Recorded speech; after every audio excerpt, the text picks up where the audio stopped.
dishonest. Yeah. That you're going, And no, it you're seems like, not. wow, you're calling yourself out right here. It seems like you're being pretty straightforward and honest about your, Right, your indulgence. It's okay. right.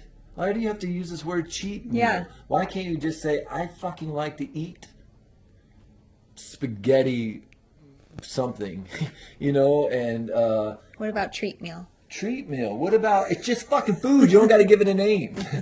Why do we have to label Yeah, everything, yeah. down to the point of like, pitting things against each other? Yeah. That's, in this sense, we just nailed what I perceive as being wrong with the United States. Everything is pitted against each other. We are such a competitive nation that in some ways it could potentially be our downfall. Right? We've put the as Dr. David Hawkins likes to say, we've put the chocolate people against the vanilla people. So let's eliminate all the chocolate people. And in the health industry, this is a real problem. We've put the healthy people against the unhealthy people. Yeah. Or even the healthy people within the healthy people against the healthy people. That's right, I mean, because there's so many like they subcultures can't, yeah, inside they of the can't wellness. even agree or be okay with the different opinions or different approaches. It's either you're paleo or F you, or it's either you're vegan or you're an evil fucking person. Mm-hmm. It's like, yeah, it's really fascinating. And so we Yeah. create these guilt. We pit each other against each other. We pit our own like conscious, our own like feelings of self against food. Right? Like we it's and it just it's mind-boggling to me. But also very clear. Like you can step back and look at it and it makes so much sense. But when you're in it, when you're experiencing it, the addictions to the chemicals that are in the food, because they're in there to make you addicted.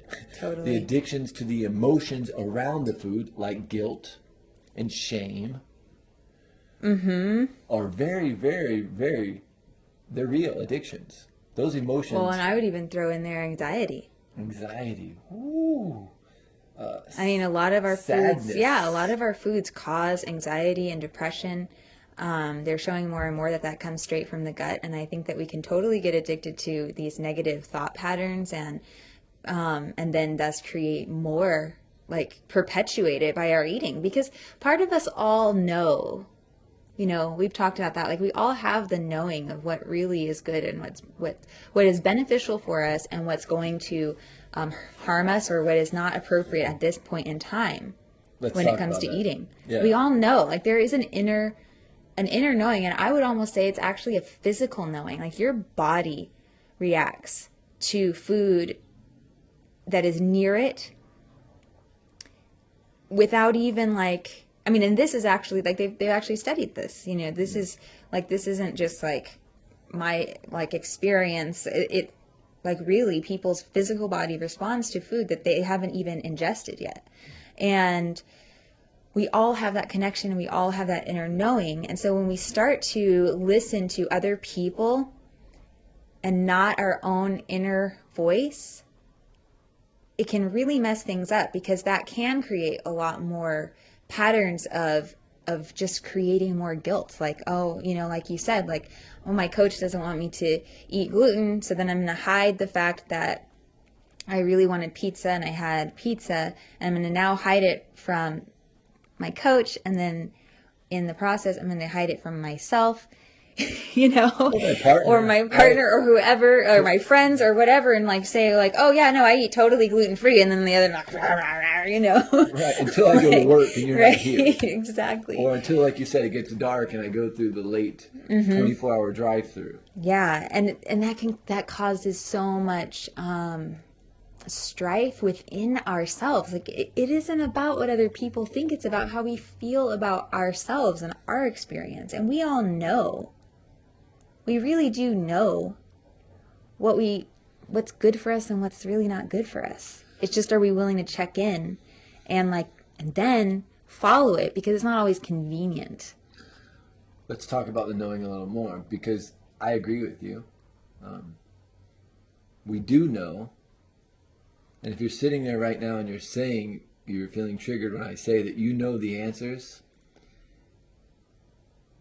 it's because maybe you're not being honest. Maybe potentially the reality is you know, you're just not willing to be honest with what you know. Exactly. Right. You're not willing to be integral with what you understand to be true for you. Mm-hmm. Not absolute truth for all of 7.4 billion people in the world. But there are certain things that every day you wake up, you know that if you did X, Y, and Z, you would have a good day. Yeah. But then you don't do X, Y, and Z. And you go, I don't know why I didn't have a good day. Yes, you do. Yes, you do know. Yes, you do know. And it's because you didn't do it. And you know the truth is that X, Y, and Z will make your experience a better experience. Mm-hmm. Yet, you don't do it. So at that point, you don't have an addiction. You don't have a problem. You just have an inability to be honest with yourself. Yeah. And if you were being honest with yourself and you were allowing yourself to be attached to that knowing, you wouldn't need a special vegan diet or paleo diet or gluten-free diet or green drink diet. Because like Julie said, you would know. And you would go, oh, you know what? I shouldn't do this or that today because it's not right for me in this moment right now. Mm-hmm. It's not serving me or my higher self. Mm-hmm. So I'm going to have the integrity to allow my light to shine by honoring what I know to be true for me. So if gluten-free is true for you and you feel like I just shit all over you, fair enough, it's true for you, right? But that doesn't give you or me or any of us the right to assume that it has to be true for everyone. Right. You know, there's always a joke about, a vegan walks into a bar, right? Well, how do you know? Because within 5 minutes they told everyone. Yeah. Right? Yeah. It's like, that's great. If you want to be a vegan and you think that's the way to go, and there's some sort of knowingness attached to that, that's not bullshittingness. Mm-hmm. Because all day long, I believe, we play games with ourselves. We attempt to convince ourselves to believe things that we know at a deeper level aren't true. And if you've discovered that deeper level and you're not honoring it, you have a gluten problem. You got like an integrity problem. You've got a ability to be honest with yourself problem. And that can create a lot more problems than GMOs and gluten combined. Oh yeah. And then and really when it comes down to it, the food is such an easy, tangible thing to talk about honesty. Like that's because I'm sure, fairly certain that everyone can relate, that we've all kind of out of guilt eaten something that we felt like we shouldn't be eating, that we judged ourselves for eating, and we weren't really being 100% honest with ourselves. And just like being, hey, it's okay. I want to enjoy this right now. There's nothing wrong with that. Look, hey, there's nothing wrong with that. About 5 weeks ago, where were you at? You were massaging someone, you were getting massaged. I don't know where you were at, but I was at Lofty by myself, and you were in Encinitas doing something, and I was hanging out. And I ate a cinnamon roll. I gotta tell you, like 8-year-old Billy and I, we just put that cinnamon roll down, and we didn't feel guilty. We didn't feel bad. There was no shame. There was just a smile, like from ear. I was like smiling and chewing at the same time. And I hung out with my 8-year-old, and we had a coffee, and we had a cinnamon roll, and we sat there on the beach, and we were so fucking happy. That was a long time ago. Was that? Yeah. I feel like it wasn't that. Well, it's been such a beautiful experience that you keep reliving it. Maybe. Yeah, maybe. Maybe that's true, right? That was a long time ago. That was like last year. Unless you do this like frequently. No, I'm pretty sure that was a long time ago. Wow, I feel like it just happened. But my mind around time lately has been really distorted. Like really you're distorted. becoming more like me. Yeah, I know, morphing into you. But what I was going to say was, like you said, if you want to do something, just do it. Just be honest about it. Yeah, you be honest. And what I was going to say about the food is a real tangible thing, but chances are this behavior of dishonesty or hiding things even from yourself, hiding things from others is happening on a larger, deeper scale in other areas of life, with your relationships. Oh my gosh, with family. It. And then, sorry, I didn't mean to kick you under the table there. I know I just cut you off, didn't I? Keep going. And that's what, you're exactly right. So going back to that third G, guilt. Isn't that what drives, at least in my own personal experience of myself, a lot of the dishonesty? Mm-hmm. Feelings of guilt and shame that say I need to be dishonest because if I was honest, well, it would mean something, like someone wouldn't approve of me, or I wouldn't get, the attention or my emotional needs met. So I'll, or if I was honest, then I would have to change maybe because right. Could I really stand it? Yeah, that's a good call too.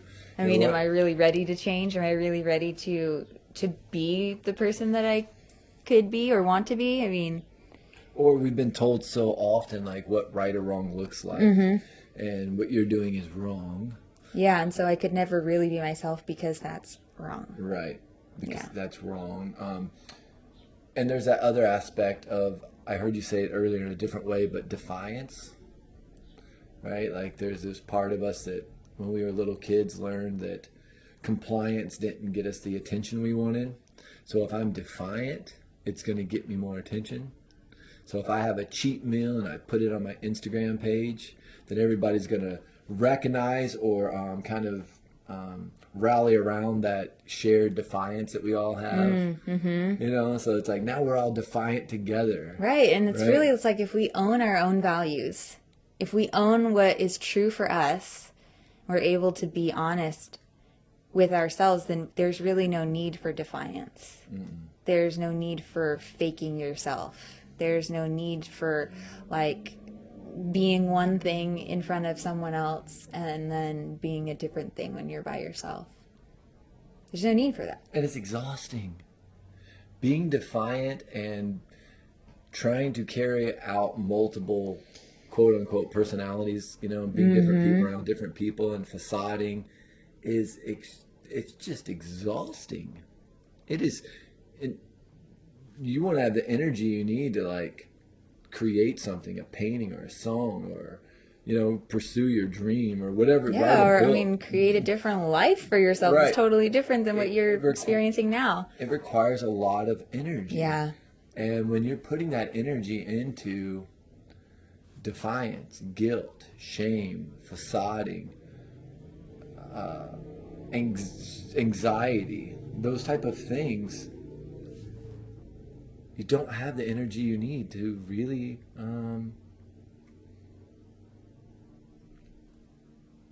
stay on your own agenda, essentially. Because you're spending all your energy being on all these other agendas that have nothing to do with you. It's like the note you have up on our cupboard, what does this have to do with the agenda of my soul? The agenda of my soul. Which is such a deep question. It is a deep question. That one, I'm like, what does that question even mean? But it can take you down a lot of different little paths. What does this have to do with the agenda of my soul? When I'm sitting down and making that decision to, eat a donut in the darkness of the morning in the corner of the parking lot, what does this have to do with the agenda of my soul? It's interesting you said that, in the dark, because I was thinking about when you said that, Dr. Hawkins, how he was talking about there's no such thing as darkness, right? There's just varying degrees of light. Just varying degrees of light. And sitting there in my dark, meaning, so I'm not sitting in my light. I'm not sitting in my true self. I'm not sitting in my integral self. I'm sitting in the dark. Yeah. Right? And we think about like creepy things happen in the dark. Well, maybe the dark is just a metaphor. Totally. It's just a metaphor for when you're not actually allowing your light to shine through, right? Mm-hmm. When you're not allowed